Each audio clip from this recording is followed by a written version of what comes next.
TDC. And those of you who know me know that I call us the business answers people, because ASB TDC sounds like alphabet soup. But what I want you to remember about us is we're the business answers people, because we are best known for our free business consulting and market research services. And those services are available to anyone who has or wants to start a for-profit small business in the state of Arkansas. I'm located here at Arkansas Tech in Russellville, but we have centers all across the state so all 75 counties are served within our state. I do want to take a moment and thank our co-sponsors for today, the folks at Arvest Bank. And through their co-sponsorship, that allows us to offer this workshop at no charge. So let's go ahead and give them a hand. Thank you for being here. And now we do have attendees online. And so thank you all for participating both here and online. Those of you who are online, we are recording this, and so we will be taking questions in the form of in your chat box. So go ahead and type those in for the speaker, and then we'll get to those at the very end. Now, speaking of our speaker, today's speaker is Jalen Darden. He is a cyber analyst and director of IT with Forge Institute. And y'all, I cannot wait to hear what he's got to say. So let's give him a hand and welcome him.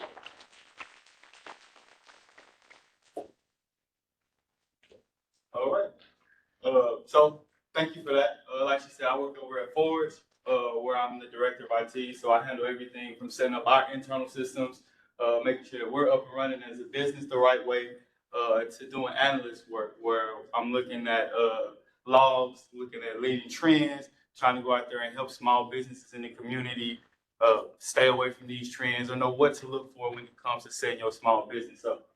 So today we'll be talking about, how to set up a small business securely, and a brief overview of what we'll be doing, right? So we'll talk about getting in the mindset. So what type of mindset do I need to have?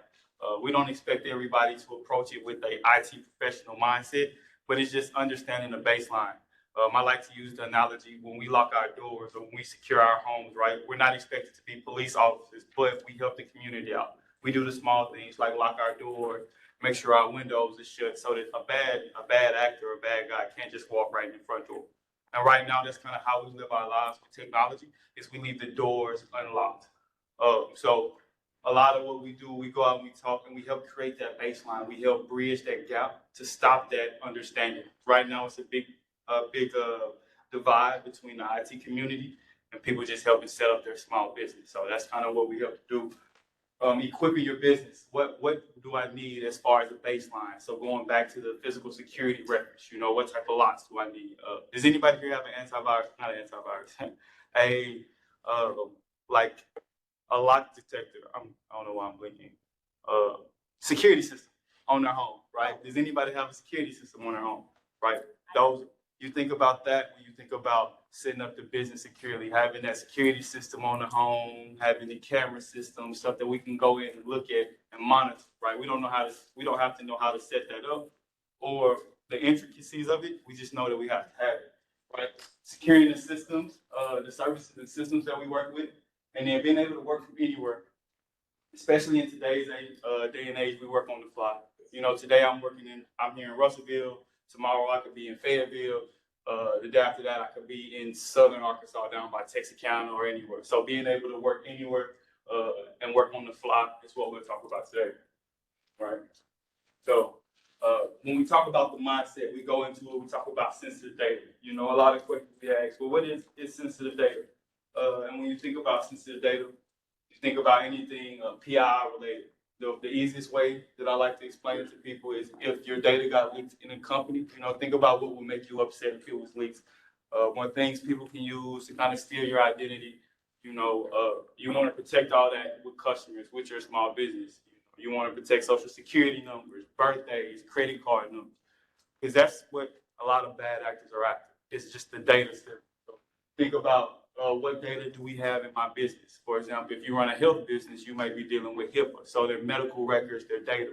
If you run like Arvis and you run a bank, you're dealing with a lot of financial data. So what financial regulations apply to me? Do I have to apply to PCI DSS? Am I part of the GLBA, which is the Graham-Leach and Bliley Act? you know, understanding what data I'm protecting, what industry I'm in, and what it is that affects me are some of the big questions that you can ask when it comes to cybersecurity. And you see I have here on the PowerPoint, like confidentiality, integrity, and availability.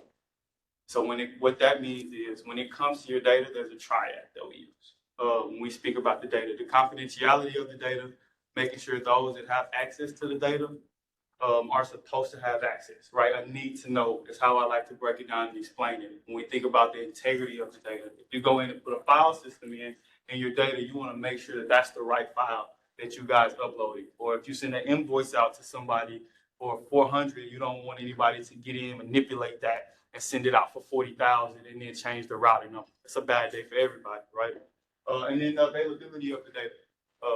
One example that I like to use is imagine a surgeon, right? And we need to look at certain records to make sure a patient's not allergic to anesthesia before doing surgery, right? Not being able to access that data, things like distributed denial of service attacks is a cybersecurity attack. So it's just understanding what it is that we protected and then how we protect it. And then you want to talk about the lease. So when you're running a business, the lease is important because you want to give people least privilege and least access. And what that means is everybody doesn't need to have access to everything. If you have an HR department, they may not need access to all the financial documents. If you have a chemistry department that deals with, let's say we're at Coca-Cola, and then they handle the recipe for Coca-Cola, or they handle the recipe for whoever, the people in human resources doesn't need access to that. So we want to be able to prevent data leakage. We want to stop data from getting out and just keep our data safe as a community, right? As a whole, if I'm buying something or if I'm purchasing something or doing business with the organization, I want my information to be safe and secure. And we all have that community of trust. So we want to prioritize the information, not the systems. That's why I'm big on talking about the triad, because it's not just the computer that we're protecting, it's the data that's on the computer. Think about an envelope, right? When I think about an envelope, you write it, you have the letter in it. The stuff that's in that letter is what's important. So the envelope is important too, but we want to prioritize keeping up with what's in that envelope.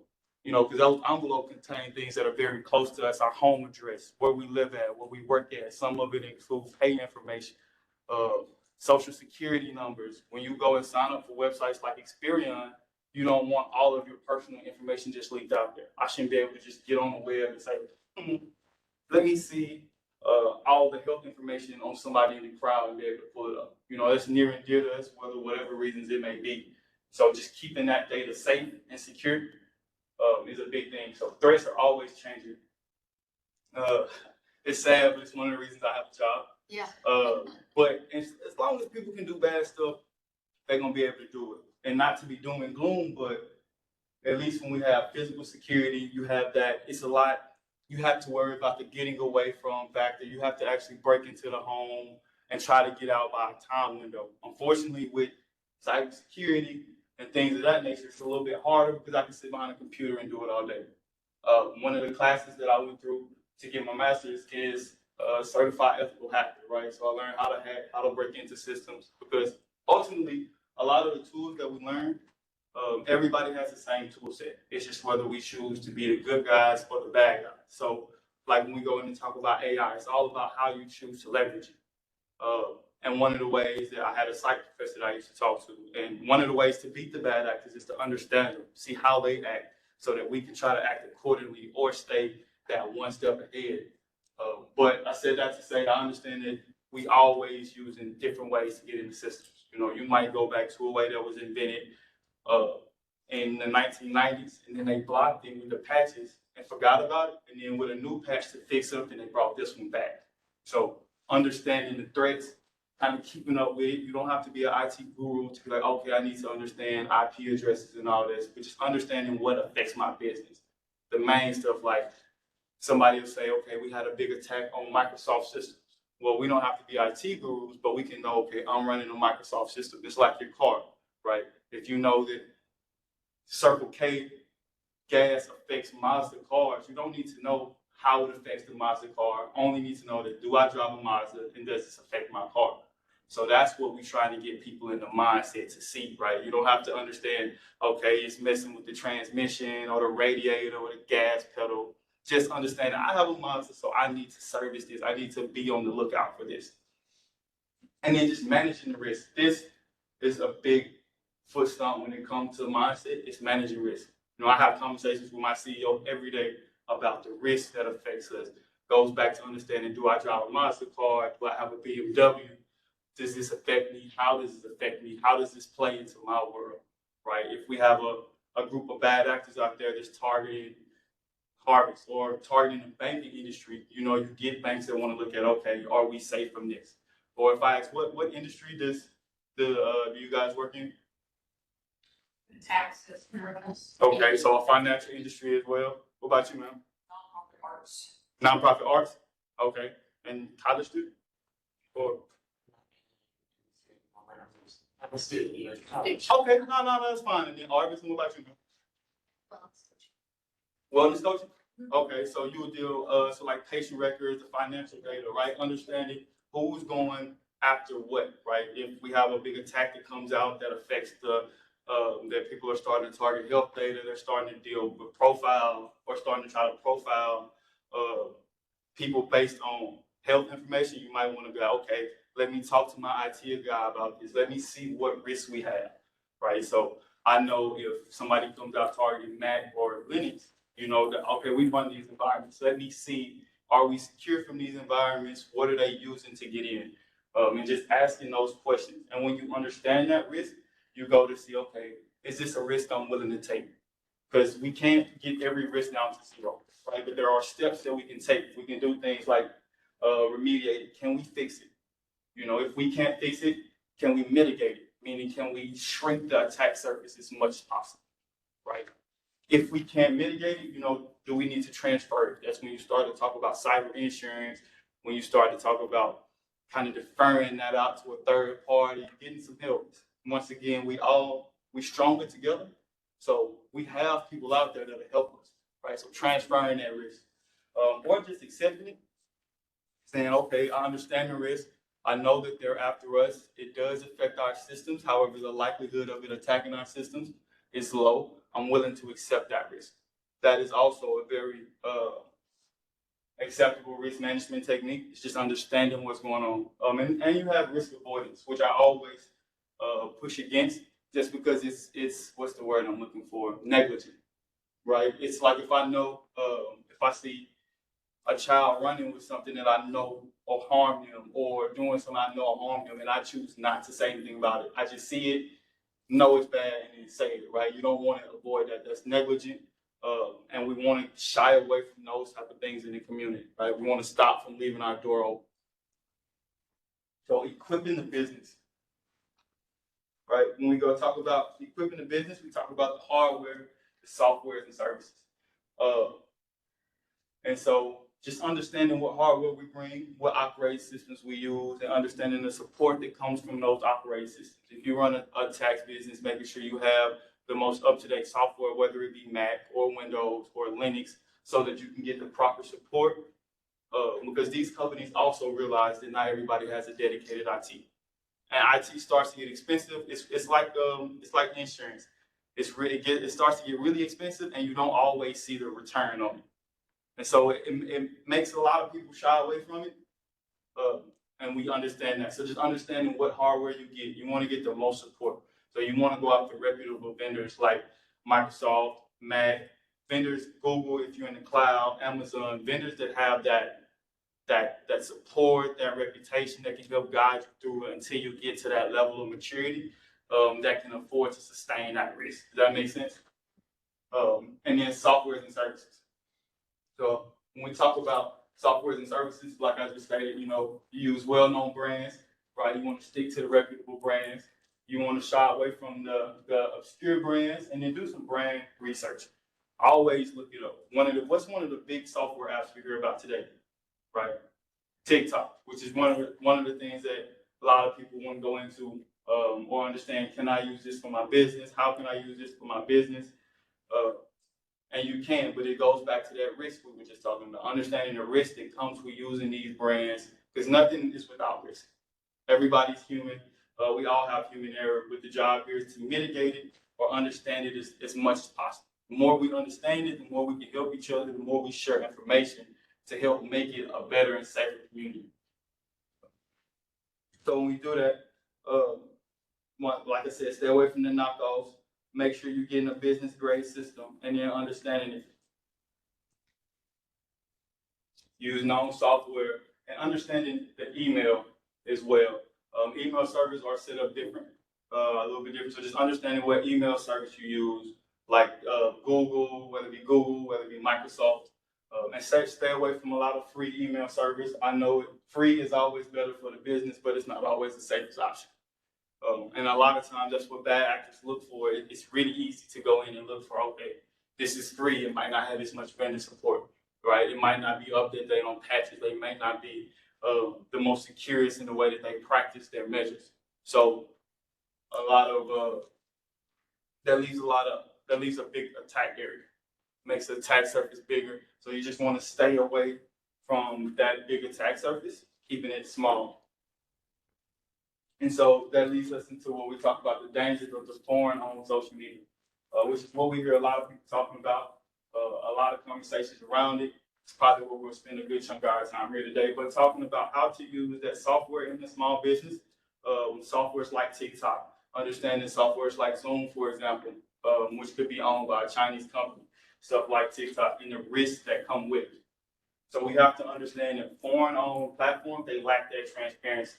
And what I mean by that is users have no visibility into how their data is used or monetized by those foreign entities. So let's take China, for example, with TikTok. Everybody, or a lot of people love TikTok. I'm gonna shy away from everybody. Yeah. Do we have anybody in this room that uses TikTok? That's actually great. I'm sure we have people online who do that. But like a lot of people in today's age, they love TikTok, right? They love TikTok. But understanding, okay, if I use TikTok for my business, how does that affect me? How does that affect my business?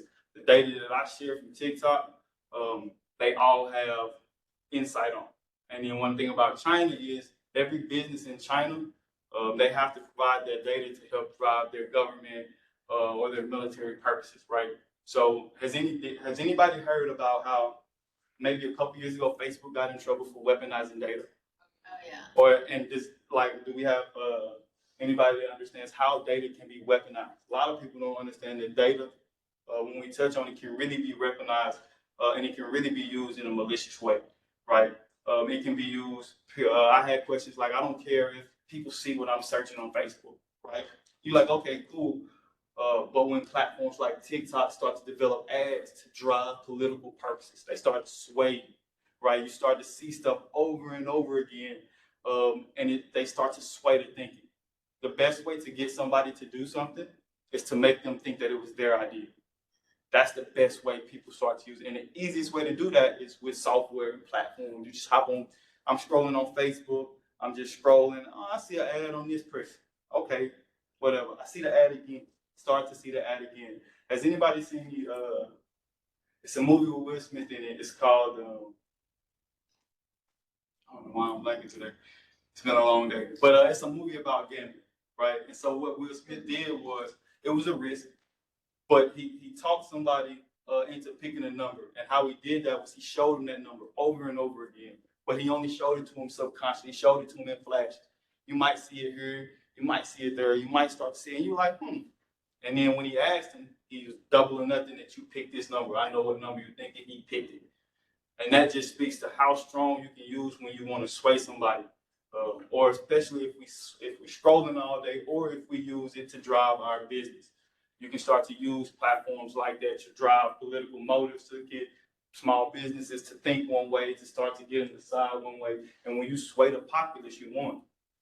So when you start to get other people to believe in your cause, to believe in your agenda, you start to drive the impact of whatever it is that you choose to push. And we want, as a company, as small businesses, we don't want other people imposing their political agenda on us. And whether we're doing it consciously or subconsciously, we want to prevent things like that. So understanding the risks that come with using software like that, understanding what goes with it. Okay, if I have to use TikTok for my small business, then I know that these are the risks that come with it. I might want to use it on a separate computer to stop it from looking at what I like to browse, to stop it from building that profile against me, to stop it understanding that I might get phishing links, understanding things that come with using these. So it goes back to understanding that risk as a business owner, as someone who sits in the C-suite, and then understanding that brand reputation. What are they about? What political agenda are they pushing? What ulterior motive do they have? You know, is it an ulterior motive? Are they really here for the people? Just understanding what it is that I'm looking at. So it's not necessarily the IT portion of it, right? Understanding, okay, we need to use encryption tunnels and stuff like that, which that is a part of it.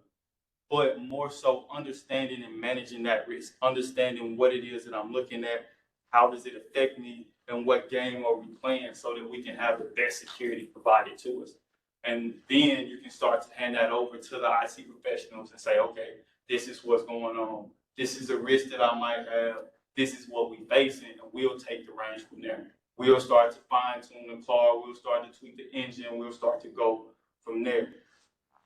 And that's how we create that safe environment for all of us to kind of live in. And then it goes back here, right? So one of the biggest things I wanted people to see for those TikTok users out there, right? TikTok reached 1 billion monthly active users as of 2022, right? So TikTok has the ability to monitor everything that people see on their phones. For those that have TikTok on their phone, whether they know it or not, TikTok has got insight into all the apps, the access, how we serve, kind of what we do. So it's really easy for it to build that profile. And then 1 billion users. So it's able to, China does what we call data hoarding. So they just collect data. They don't know why, when they might use it or how they might use it, but they have it. And that can be very dangerous because that also puts you in a I'm ready for whatever, whenever type of situation, right? We don't all, I know me personally, I don't want my data out there just being exploited, being used. I don't like the fact that I kind of feel manipulated if I get on there and I was like, I was just looking at toothpaste and then y'all show me a Crest. Y'all show me a Crest commercial and I'm like, but I fell victim too. Like one time I was looking for a table, I think on Google, I was just looking, I was gonna do an upgrade and I hop on one of these social media apps and they show me a table of a brand in my area. I'm like, you know what? I was just looking at a table, I'm gonna go get one. Yeah. But that's driving that ulterior motive, baby. So, okay, so backing up to something you said, so if someone has TikTok on their phone, which I don't, and they also have the Arvest app, okay, could they could see that I have the Arvest app? Could they get into the Arvest app? So they won't have the direct access into the Arvest app to go in and make those manipulations and changes and stuff. But they could see I've got an account. In the Arvest app. See I've got an Arvest app, so they could actually contact Arvest, pretend they're me. Start to track data. Try to and you know, it's other defense and death measures that we try to we got it. that we take, right? We containerize certain stuff, we keep stuff separate. So it is measures in place that people who create apps try to take. You know, Harvest, even when they created that app, it was a series of protocols that they had to go through to make sure they created a secure app to push out into the environment, right? TikTok is still finding a way around it. So it's holes, it's loopholes on how they do it and what they do. But the biggest thing is just that data collection. It's that analyzing, being able to look at data. Okay, I know that this many users look at this. I know that this many users look at this.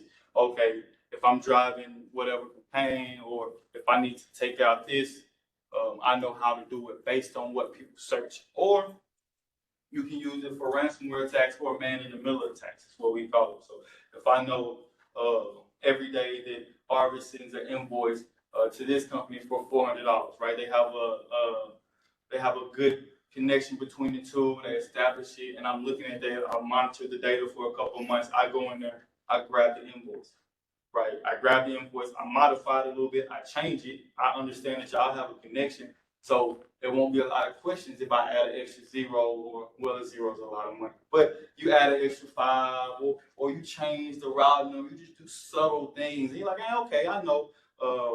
You got Amy and Bob. I know Amy, you know, we got a good relationship with them. I'll just send it, you know, and then Bob comes, or Amy comes calling Bob, hey, where's the invoice at? I hadn't had a paycheck in a couple months. What's going on? You know, and he's like, man, I've been sending the paycheck. I've been sending it. It's been coming out. And the whole time you go to look, and the routing number hasn't been sent. I was going to buy a house a couple months ago. And when I was going through the closing processes, one of the things we had to pay, when I paid like closing fees and stuff like that, the lady was telling me about how a customer not too long ago, she fell victim to a man in the middle attack. They read the emails, found out they was buying a house, reached in and said, hey, send your closing cost checks to me. I'm changing the routing number, da da da da da. They lost like $10,000-$15,000 in closing. And the thing about it that's kind of bad about this, whose fault is it? Because if I'm at art, I'm working for a bank, I'm like, well, that's not on me. As sad as it may sound, we can't refund. Can't just be dishing out $15,000 to everybody who loses in closing costs. And then a person buying a house is like, well, can't get the house no more. You know, like, so whose responsibility is it? That's what makes it so hard about cybersecurity. Has anybody heard about the attack that Little Rock just went through? Little Rock School District got hit with a ransomware attack for $250,000. You know, and it's money's just, it's gone. It's not like we can reach back out and be like, okay, we're gonna reimburse you $250,000, or we gonna reimburse people. So that's why creating that baseline, understanding, okay, this is serious. I need to kind of look at it, right? Because at first you hear cybersecurity, people were like, okay, I hear about it, I'll deal with it, until you lose $20,000-$30,000. You know, until you go to hop on your computer in the morning and you press a couple keys and a message pops up on your screen that says, I need $30,000 in Bitcoin delivered to this account, and every 5 minutes I'm gonna delete 10% of your data. Because I mean, now we put time constraints. I really don't have time to call, say, hey, I need to figure this out. I need to do this. I'm sweating. I don't have a cybersecurity plan. I don't have insurance. It's just it's kind of a bad day, right? And so, once again, that's what we do. We have talk about this, just establish that baseline, knowing that, okay, I need a data protection plan. I need to have a backup and restore my data. I might not need to know how to get in and work the command line or the terminal, but I understand what is needed and that there are professionals who can do the up and extra. So in 2020, kind of bringing it back to TikTok, right? In 2023, they got accused of algorithm manipulation and data harvesting, which is the big thing I was just talking about. Manipulating that algorithm so that you see what it is that I want you to see, right? If I'm anti-gun, I might show you all the videos, not anti-gun or not anti-gun campaigns. I might just start showing you a bunch of videos of people getting shot by guns. Yeah. And that's terrible. You're like, I'm tired of guns. Then I'll pop an anti-gun campaign and you're like, you know what? I agree, because it's all you see. You condition, it's that subtle. And that's why understanding the data, protecting that data, protecting what it is that was so important, because it's easy. And it's not hats off to the bad people, but it's some smart people in the world who don't have such good motives. Yeah. You know, a smart individual is a smart individual, whether they're terrible or not. And there are some smart individuals out there. We have some smart individuals on our side, but sometimes, you know, they look at the crime wave, or it's easy. And in 2024, TikTok banned certain topics and influence elections. Yeah. Y'all can kind of see the trend now that we're going with. So, and it's not just TikTok, right? It's understanding all the social media apps that we use, all the apps that we use, everything that we go to secure our business. It's understanding it all that goes into playing a part of the business that we run. So we put together some slides that says TikTok security for business, but it's not just TikTok. It's for all social media apps, foreign apps. You want to do things like create organization-specific accounts. So create accounts specific for that organization and drive the narrative of your algorithm. You want to separate it as much as possible. Try to keep it away from work systems, right? If you have an iPad that's dedicated, I don't want to do too much work on that iPad. I don't want to have too much personal information on that iPad. Shrink and limit that attack surface. We want to limit the access on company devices. I know for my company, for example, you can't even get on TikTok on the company device. And it's not, once again, it's not just TikTok, it's apps like Reddit. We just block certain apps to kind of stop, shrink that attack surface. Enable, make sure your security features are enabled, right? And develop that policy. As a small business, the biggest thing that I preach for them with IT security is having those policies and processes documented, having a good way of how we do this, good foundation, so that if we need to tweak or you get those IT professionals, I can understand, okay, this is the business's vision, this is where they're going, this is what's going on, you know, and you help the IT professional come in and do the job that needs to be done, because business needs drive the security. So the more you document, the more you process it, the more it makes us able to paint that picture and then start to create that defense in depth that we need to create a better world. Because I'm always on the internet. And I don't, like I said, I don't want Facebook telling me what brand of tissue to buy. You know, I'm looking up household, I'm just shopping on Sam's Club, and then they start showing me Charmin ads and cover ads. And I'm like, all right, I guess I like Charmin. Because it's easy. It takes like 3 seconds to capture our attention span. And stuff as simple as that, I just look at it, okay, I might buy this vendor. I needed an antivirus for my software, for my business. I'm gonna buy this vendor, you know, and that might not actually be the vendor you need. So understanding it, having that social media policy, and then conducting audits. So looking at, understanding, okay, what is it that TikTok got access to? It's like a key to a house, right? What room can this key go in when I look at my house? When I look at my house or my surrounding area, and you got this key, right? I'm letting you all throughout the house. What room can you go in? Because you really only need to be in the basement. There's no reason why you're going upstairs in the master room, looking in the safe, going out through the closet or the medicine cabinet. And I'm like, okay, let's tailor that. Let's bring that down. So conducting those audits, limiting the data exposure, and then educating the employees on best practices. So making sure the people that you work with know. So a lot of times we fall victim to just not knowing. And ignorance of the law is no excuse, but you just can't know everything. So being that helpful ear, understanding that, going to workshops like these, preaching that awareness, that training at your small business, just helping us help each other is the biggest thing. You know, I'm all about helping the guy next to me so that they can help me. So if I push somebody forward, hope that they'll turn around and throw me the rope for me to come forward as well. You know, making it that hard a baseline for somebody to just come in and take advantage of people who just don't know. That's what a lot of people do. And then we want to talk about other business apps or apps that may be specific to the industry that you in. I'm sure that the financial sector or the health and wellness sector, they all have kind of apps that they use. I'm prior military. So for my health records, we used Genesis, I think is what it's called. But understanding, okay, Genesis is the health app. This app is specific to my industry, or if I have a banking app, or like I said, a health app, a coaching app, it's kind of specific. Understanding those, understanding the best practices associated with those, and just keeping up with what's going on with those apps.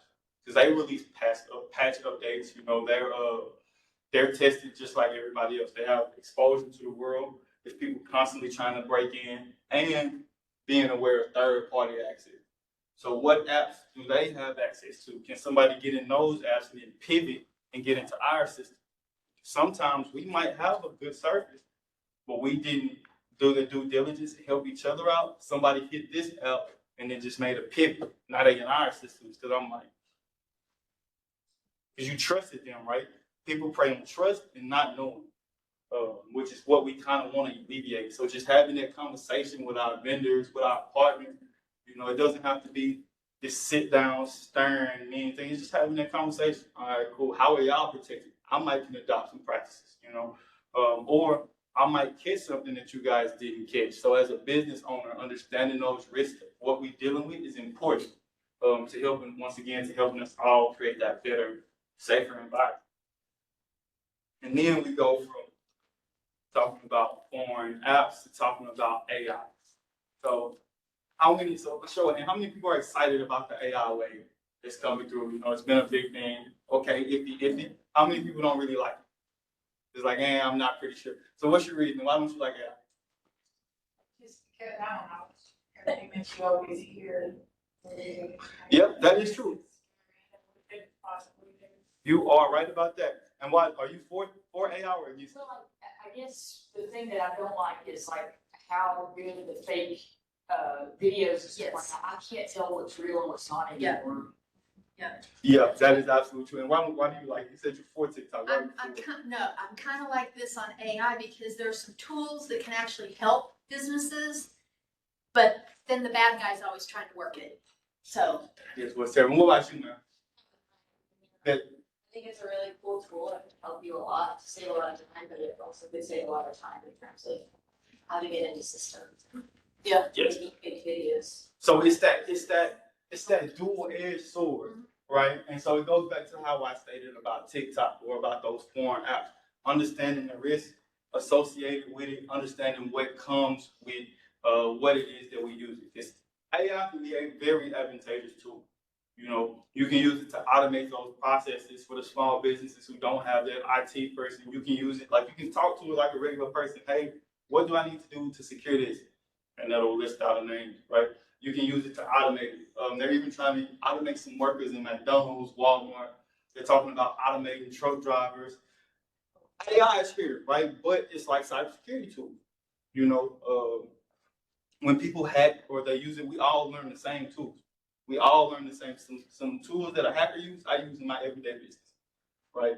They use it, and it's not that the tool is good or bad. It's just how we choose to use it. So that's the mindset that we want to take. So don't be scared of AI.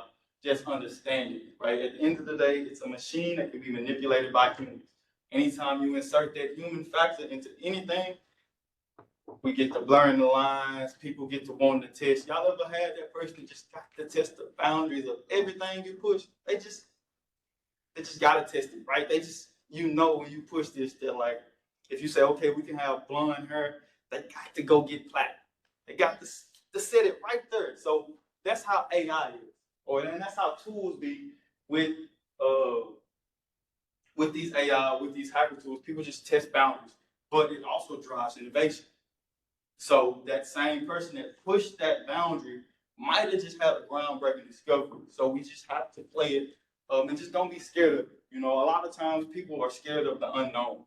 So the more I know about it, the more I'm not scared of it, and the more I can prepare for it. If traffic, for example, didn't have a start and stop sign, I'd be scared to drive out. I wouldn't know what was coming in the four ways, but we understood that. So now we know what's coming with stop signs. We can look, we understand it, and we can drive.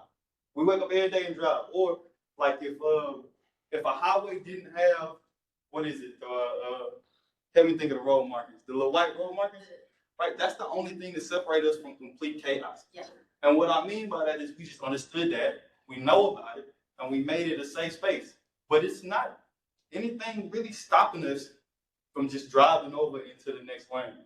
But we understand it, we know to look out, now we know to check blind spots, and that's how it is with AI and with tools. We just understand it so we know how to mitigate it. And that's the biggest push I can get when we're talking about AI, just understanding it can be leveraged in great ways. Yes, ma'am.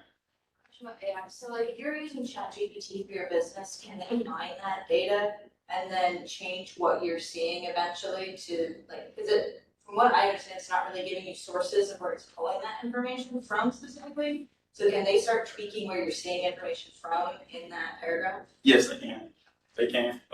It was a study about some scientists, some really smart people, right? They were looking into AI, and they gave it a question that the only way that it could produce an answer from it was to make information up, and it did that. It made fictitious information. So goes back to understanding that. Okay, it makes it easy, but let me double check my sources, right? Trust but verify. If I walked in the room and told you the sky is red today, it could actually be red, but how many people gonna go look? It's like I don't not trust you. I want to see for myself if the sky red, you know? So ChatGPT can be like, yeah, do this, this, and this. And you're like, okay. Then you can hop on Google. Now you have a directed search, you know, and then you start to look at academia searches, understanding, okay, this is how I search.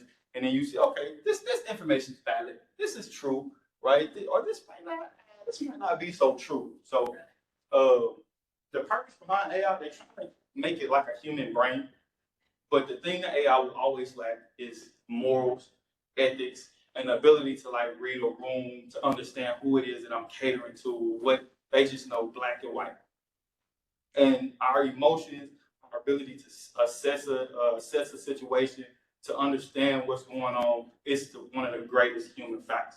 The ability to come in, like if I was a robot, because this PowerPoint can get kind of dry, but if I was a robot, I'm just delivering words to a screen. It's no engagement, right? But as a human, you can stand up here, you can give body emotions, you can give it, you can deliver it. So just understanding that AI is just another tool that is a really smart human behind it. Understanding it, leveraging it, and then knowing what risks come with it. So like that's a risk, right? The AI telling a fib or a story in a small business, I know that. So now I can use a mitigating technique. I'm gonna go verify the information on my source, right? So that's one of the risks, one of the techniques that we start to look at. It's not necessarily using what IP protocols to use, how to navigate this, right? It's professionals for that. But understanding it so that I can get it to the professionals, and that when the professionals are talking to me, I'm not completely lost. Okay, this means that we're gonna do this, this, and this, right? And then you can make a better informed decision as a business owner, right? You start to cut that boundary out. And so we got past AI, and then we talk about securing your systems and services, right? So now we do get some of the nitty gritty, some of the drawn out part. We talk about securing your computers, tablets, online services, data backup and disaster recovery, and just some administrative measures that we can take. So some of the small things that I recommend to every CEO or every owner, right? You want to do small stuff like enabling automatic updates. A lot of times when they push out patches, right, they push out vulnerabilities, it's because they found the exploit. So if they found the exploit, that means everybody found the exploit, right? And they push it out. They also let you know we fixed this exploit. So that's an easy way, like this, like candy to, it's like candy from a baby, from a bad actor. Because if they came out and said this is an exploit that's associated with this system, and then I run a network scan and I see that, okay, they're running this system on their network. Well, this has this patch. Let me go. I can just exploit this patch. Now I don't even have to do any homework. Just like that. Enabling full disk encryption. So keep it, think of that as just a tunnel. If I needed to talk to somebody in here directly, where I had information that I only wanted one person to see, think about it like talking in a room. So taking your computer in another room and having that one-on-one conversation is what we look at when we talk about encryption. And then enabling your firewall. So think about it from a physical security perspective, right? Just having that gate up, having somebody at the gate with an arm up and an access control list, and okay, you able to go through. That's what web traffic does. Anything that comes to your computer. Have y'all ever tried to get on a website and it said blocked or not allowed, or contact your administrator? Just went through the firewall. It was like, and you don't, like getting on a military base, you don't have the credentials to come here, so you can't pass. And if you can't come in here, you can't bring the malicious stuff that you have with you. You could be carrying a virus, a disease, anything that could be harmful to myself or my computers. So having that firewall up, right, that physical gate. Notice we hadn't got into any really technical terms. And that's because cybersecurity is not always that technical. Sometimes it's just knowing and then allowing the professionals to be professionals. We don't have to be police officers. Just got to lock our door. Automatic updates. So for those in here that are Mac, some people may be Windows. This is a view of how to update, right? You just go to the settings, check for updates, making sure that's on. Checking for updates, go to the start menu, looking at the settings, going through your updates. Understanding how much storage is free so that you can push those updates as well. So sometimes it might not be enough to just have automatic updates on. You want to make sure you got the storage to download that update. So that's one of the more technical terms you might need to understand, is just knowing, okay, do I got enough space? But it's like moving to an apartment. If we move to an apartment from a house, we want to check, do I have space for all my stuff to go in, right? Do I have space to upgrade the kitchen? Do I have space to redo the bathroom floor before I go out and buy $50,000 worth of tile and I can't put it down, right? So think about it in that aspect. Most of everything we do in cyber can be related to a physical aspect in some way. This is just a firewall, comes standard, Mac, Windows privacy, you can go in and enable it, right? Just looking at the start menu, going to the settings, and then securing your computer, which is when we talk about firewalls, we mean or we take it a step further and go with antiviruses and endpoint protection, right? Has anybody heard of Norton? Right, we heard of Norton. Some those are endpoint protections, and think of that as your personal bodyguard, right? So we got a gate guard, but he can't be with us at all times. So then we take it a step further and we hire a bodyguard. Now we got somebody that's walking with us, with our person, saying, "Hey, make sure you take your keys, make sure you lock your door. Somebody can't get too close to us. You stop that traffic before it gets too close, and then use a password manager. This is one of the easiest ways people get in. How many people use the same password for everything? Or it's a really common password. Or how many people forget their passwords because they try to make it too complex? Yeah, and you have to write it down. Right. So many people get your you want to use so I recommend to use a password manager, and this is a little tidbit. So they used to try to push out these really long, really complex passwords. You really don't even need that. Think of a sentence, take out the phrase or take out the spaces and make a passphrase. So you could make a password that said, "I went Shirley a ride to the store yesterday." It's really long. It'll take like 2 million years to hack that with a big terror. And it's not really that hard. It's not that complex. It's long, you know. Because when we brute force passwords, we just go through, we run them, and we check every combination. So I have a terabyte drive with passwords that people stole from the dark web with data. You can do transfers with the zone, take the web server offline, and then sit there and just plug my computer in and let it run until I get a match. Then I'm in your system, and I don't have to hack anything because you let me in. So making it hard, right? Just creating a long passphrase. This meeting was really boring yesterday. Great password. Throw a couple exclamation marks, change the 3s to E's. Yeah. And I never guess that password. No. Yeah. Right? Because it's more letters, words than just having one word, like my birthday, and being aware of social engineering. You'll be amazed at how much information that I could get from just talking to somebody, being personable. A lot of people think hackers have hoods and sit in the basement. Some do, but most of them look like regular people. They'll come up and just be talking to you, having a conversation. "Oh, what was your dog's name?" You know, that's a lot of questions that they ask for two-factor, or people posting on social media. So being aware of what's going on. Hey, somebody had that conversation. They really friendly. They really nice. They took everything from you. So you want to prevent that. You want to limit the installed software. And then this goes without saying, you know, securing your tablets. Everybody's kind of understanding the push now to put in the right PIN, put in biometrics, having that two-factor. The big one, reviewing permissions before installing. So be mindful of the permissions being requested. You don't really want to give up camera locations unless you truly need it. And then don't download every app on the work computer. You know, the apps, whether they're foreign or domestic, they all look at cookie data. They all kind of circle. So just being mindful of what permissions your apps have access to. If you go and look at some of the apps that, or some of the things that your apps have permissions to, you'll kind of be amazed. Why do you need access to my phone book? Why do you always need access to my location and looking at everything that I'm looking at on the web, right? But it's like a credit card with money. You know, when we go to spend real money, be mindful of what we spending it on. When you swipe that plastic, it's so easy to just swipe, swipe, swipe. And that's what app permissions do. You know, it's easy to just, all right, I don't want to read all that, click, you bored. I think the human has an attention span of like 3 seconds before you really start to lose their interest with stuff like that. And then data backup. And so the biggest thing, that's gonna be a big one, is just backing up your data. So if you do happen to fall victim, I always tell people it's not a matter of if, but when.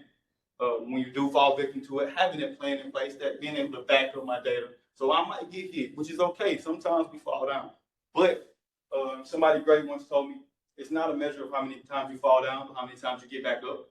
And so that data backup allows us to get back up. You know, I might break my hip, but I have a physical therapist to help me get rehabilitated. So having that data backup, setting it periodically or automatic where you don't have to remember it, you know, and then don't back your data up and then keep it on the same system you back it up on. Yeah. Back it up and keep it offline. That's to remember. just keeping it offline. And then that way you can restore it from multiple points in time. For anybody here got iOS or iPhones? Does anybody here Android? But with iPhones or even with Android, you have time machines, right? So when you switch phones and stuff, you want to be able to back your data up and get pictures. That's the same principle, but on a business level.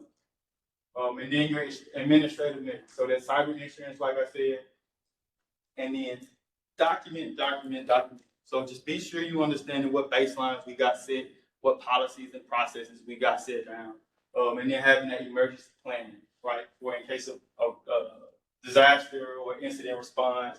That way you have a plan in place, you know what to do, you're able to kind of be able to maneuver any event that something happens. And then working from home. Going back to what I said earlier, just making sure you're using VPNs and firewalls to connect to the network. Just creating that tunnel. So VPNs and firewalls are what you need to know. You don't need to know how to configure them. Just asking that question. Do we got a VPN on when I'm working from home? You know, do I have ability to come back into my network securely? And then physical security. Working on the fly is the same as you know, working from anywhere.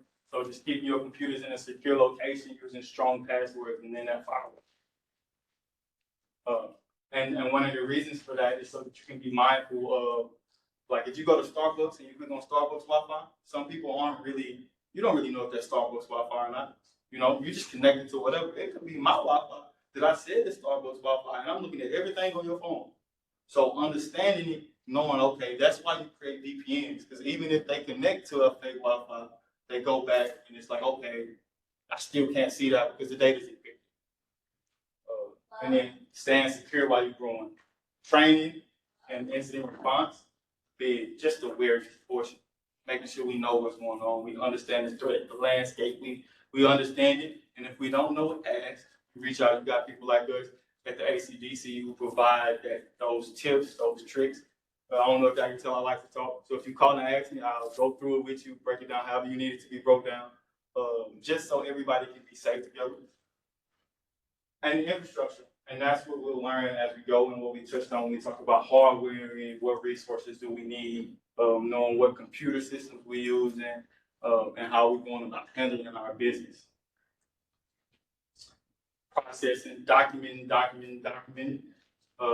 just being able to document so that you know what's going on whenever, wherever. If somebody asks you what's going on, you can tell, even if it's wrong, that's okay, because we can fix it, but we know what the problem is. And bake it in, but don't frost it. Or bake it in, don't frost it on. It's my favorite saying, meaning we don't want to just try to add security at the end. It's a lot more expensive. You know, it's like building a car with no brakes, then trying to add the brakes. You don't want to do that. We're not going to work right. So build it in, don't frost it. Does anybody here cook? So how hard would it be to make your food if you seasoned it at the end? You cooked it, you did all that, and then you seasoned it. It'd be a lot harder versus seasoning your food, cooking it, and then, you know, seasoning it, then cooking it. Tastes different. And then using that security framework, understanding what framework applies to your organization. And they have a bunch of frameworks, so NIST controls, SIS controls. A lot of really smart people break this down for us so that we don't have to reinvent the wheel. It's 2023, the age of technology, all the information's out there. You just have to go, just read it. They give it to us, they see it, you can see how it is, or what information is needed, what is needed for an in-depth breakdown. And then trust it with your people, right? Trust yourself, but understand that nobody loves your business like you.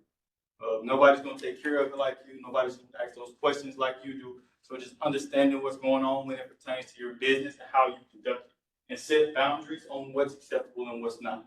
Everybody may love TikTok at your organization, but saying no, that's no.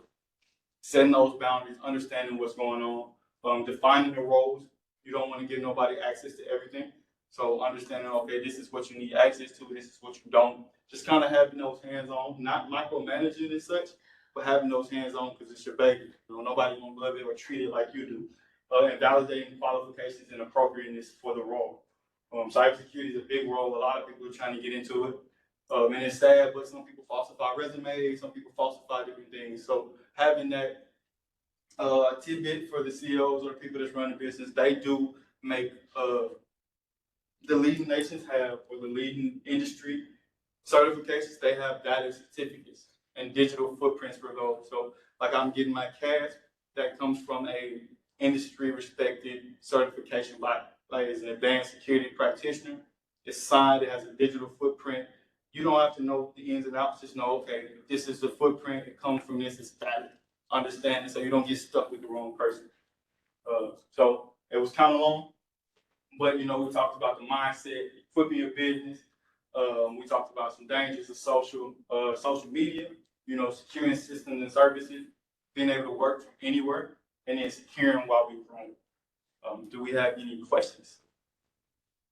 Yes, ma'am. Question about like business apps. So if they have HIPAA certification, is that an added level of security on a cybersecurity level, or does that not protect you from that findings? So HIPAA, it does, right? But there's no one size fits all. So HIPAA with that is just making sure that the information is safe and secure. So when they do have those information, those HIPAA certificates, you do notice an auditor came in and looked at the controls and said that it's in accordance with the HIPAA, right? So if it's a valid HIPAA certificate, but just making sure that what HIPAA has relates to your business as well, or who you're dealing with, or making sure it's not some miscontrol. So always that trust verify, but that is a very good step. I have a really specific question. I apologize if this is not something else. Okay, the building I work in is a city park, and we have Wi-Fi. And there is a woman who all year long has been just walking around our building on her phone. So we think she got a Wi-Fi password, and that's what she's doing. Do we need to change our Wi-Fi password? Yes. So That's an easy one. just change it, because it don't hurt if we change it. But I mean, she doesn't look like, she's not a cyber ninja. She's just using our Wi-Fi, but she uses it every day. But the question that comes, like I said, hackers look like everybody. Yeah. So how can we define what? Because she could. It's a lady. One lady. She's from North Dakota. Has a PhD in digital forensics and like ethical hacking and stuff like that. You would see the sweetest lady you ever meet. Never in a million years expect like. Then they start talking to you. It's like, oh, I was with the FBI, I did this, and I'm like. You got me, so taking that extra precaution, it's not saying that she's a threat, but I don't really know her. So just taking that step to maybe change it. And you can do other things like shrink the Wi-Fi. That's when the experts started coming in, but you can shrink the Wi-Fi signal. So like I can limit it to where a Wi-Fi signal wouldn't broadcast outside of this room.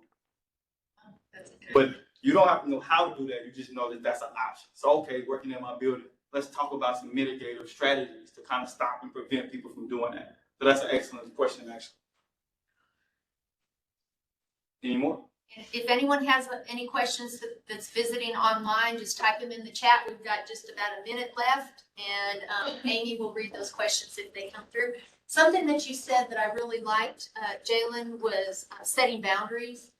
And I try to tell my business owners, you're the only one that needs to be an administrator on software, like even like a Facebook account. Because if I give administrative privileges to someone and they leave, they can burn down and they can take my Facebook page down or whatever. So those permissions are super important in QuickBooks. If you've got bookkeepers that don't need to see this stuff, you set those permissions. Yeah. And so for stuff like that, because I do understand that I might not have time to have hands on everything, right? But knowing so with stuff like that, establishing we call it a buddy system.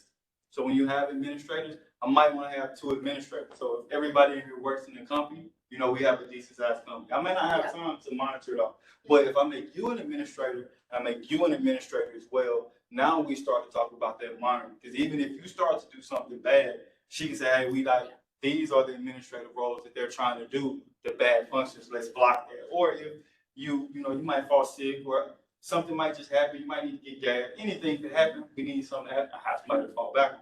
So you don't have to go a step back, you could go a step further and just add somebody as a primary or a backup. And now you're like, okay, now I'm starting to see it working. And then they can be in tandem and get twice as much done working from an administrative perspective. But everybody doesn't need all privileges. No, everybody doesn't need. They don't need to have all. You have too many chiefs and not enough Indians. And you don't always need everybody hands in the pot. Yeah. So it starts to get messy when it's like that. So a couple of chiefs, and then Indians, and then you can adjust roles as you go. All right, well, this has been a whole Rhonda. lot of really fantastic, yes? Rhonda, I hate to interrupt, but I do have three questions. Oh, okay, oh, sorry, okay. No, okay, first one is, as a business owner, what are recommended ways that one can stay up to date on the changing landscape and requirements that come with information security? So it's a lot of organizations, right? It's the Bible that I use too. But you have NIST, they offer so NIST, the National Institute of Standards and Technology. You have certain frameworks like the CSF, Cybersecurity framework that's constantly updating. You have an organization called MITRE, so MITRE, that releases vulnerabilities and exposures. You have what's called the Common Vulnerabilities and Exposures, so like a CVE. And then you have what's called a Common Vulnerability Scoring System, where it starts to map out and tell you the criticality of it on like a numerical scale, so you can see it. All right, this is very damaging, how damaging this is. So if you start to go down the rabbit hole of NIST, because it's a million of them, but start with NIST, and they always produce. Oh, and CISA, which is the CISA.gov will give you all the, they also produce landscapes. I think it's like the cyber, I think it's Google. Just a lot of acronyms in IT. Yeah.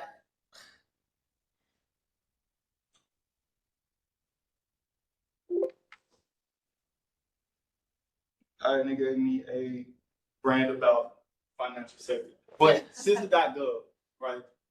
They release it, NIST releases it, and then it's cybersecurityframework.org or .gov, and they'll release it. So there are a lot of places. Good, next question. All right, and you probably you answered the second one, I'm sure, but are there recommended sites or organizations to partner with? And should a business owner plan to hire someone who specializes on this area? Can you repeat that question for me one more time? So there's sites that we partner with? Are there recommended sites or organizations to partner with? And should a business owner plan to hire someone who specializes on this area? In terms of what do we mean when we say partner with? With the first question. Okay, I get what you're asking for. You're asking for is it people that can come and look at our systems or help us build out the right cybersecurity frameworks? Is that what you're asking? Or am I kind of? It was. Sorry, that's only typed. Yeah. That's fine. Jump to the next, and then maybe they. The answer was yes. Okay. Exactly. Okay. So there are organizations that you can reach out to that'll help you. It just depends on what you're going for, what industry and sector you're in. So what I mean by that is, for example, we may be going to the private sector. We're trying to partner with the defense industrial base. So there are partners and companies that we work with that we get audits done, we get trainings done. You might not necessarily be able to partner with them, but you can reach out and contact them and ask them for that help. Or, hey, can you come look at this? Because depending on the route you go, like she mentioned earlier, they have a HIPAA certification. So you have to get audited to do it. The bank has their certifications. Every industry has it. So you can reach out to those people for help. And it's also third party. So yes and no. Sorry, it was such a broad answer, but it just gets, as we still sort cybersecurity out, we still got some gray areas. So yes and no, it's just about asking that question or asking for that help. Does that make sense? That's the right way. They didn't answer. Actually, fantastic. Thank you so much for the response. And there's another question: is there insurance for cybersecurity? Yes, but it goes back to that gray area. So we know cybersecurity is a big thing right now. It just kind of flushed it. Well, it didn't flush it. It's like we waited to the last minute and said, oh, it's now we got cybersecurity. So yes and no, but getting that cybersecurity, they're starting to require you to have the appropriate responses, the appropriate framework. So it may be a little hard to get in the beginning, or it may be expensive, but yes, it is cybersecurity or cyber insurance that you can get. Yeah, right. Thank you. That's the end of my questions on my side. Okay, any final questions? Kind of a business specific question, but I'm still building my business and I'm using like a personal computer, but it has a lot of extra antivirus software. But do you recommend if you're doing like an online business that you have a separate phone, computer and everything for the business so that those apps can't mingle? Because I do use social media for my business, or what I do is just Facebook and Instagram are the only time you can use. So if you can, yes, we always recommend it separating out personal and business. But we understand that sometimes starting off, you may not always be able to. The biggest thing is start separating it out, right? Separate those files out. So all my business files, if it's on the same computer, put that in a separate, whether you're on Windows or Mac. Put it in a separate file system and encrypt that file, right? So I don't want to have my Word files in the same dock as my study files, right? Putting that starting to separate that out, having that really specific and that really tailored access. And then understanding I might need to restrict my controls on my personal computer until I'm able to outsource to a separate computer. Okay, well, thank you so much, Jalen. I think that was fabulous information that's being here. And those of you who still have questions, if you're online and you still have questions, we'll hang on for a little bit longer, but we are out of time. Those of you who are here in the room, if you still have questions, we'll stay as long as you have questions. So thank you so much for being here. Thank